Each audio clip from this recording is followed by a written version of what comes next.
નમસ્કાર મિત્રો, સ્વાગત છે અમારા નવા વિડીયોની અંદર। આજના સમાચારની વાત કરીએ તો હવામાન વિભાગે આપેલી માહિતી પ્રમાણે આજથી 3 દિવસ થંડરસ્ટોર એક્ટિવિટી રહેશે।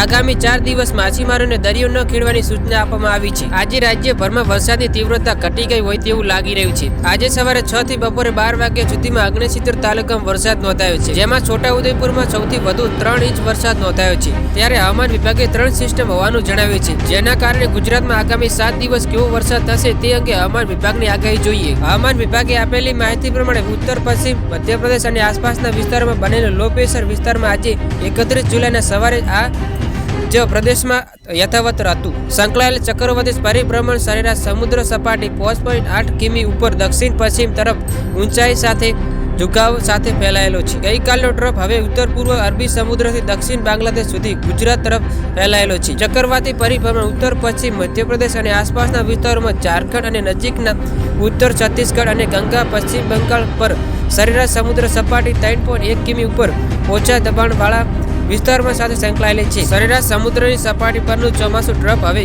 ગંગાનગર, દિલ્હી, ઉત્તર પશ્ચિમ મધ્યપ્રદેશ, સતના, ડાલંજગંજ, જમશેદપુર, દીઘા અને ત્યાંથી પૂર્વ દક્ષિણ પૂર્વ તરફથી બંગાળની ખાડીમાંથી ઉત્તર પૂર્વ તરફથી પસાર થાય છે। હવામાન વિભાગે જાહેર કરેલા વેધર મેપ પ્રમાણે આજે 10 જિલ્લામાં ભારે વરસાદની આગાહી છે।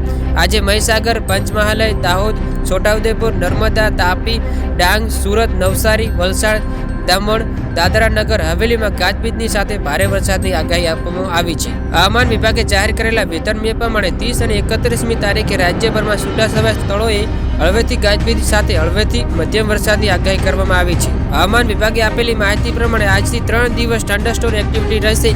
આગામી 4 દિવસ માછીમારોને દરિયો ન ખેડવાની સૂચના આપવામાં આવી છે। આ સાથે દરિયાકાંઠે 40 થી 45 કિમી પ્રતિ કલાકે પવન ફૂંકાવાની આગાહી છે।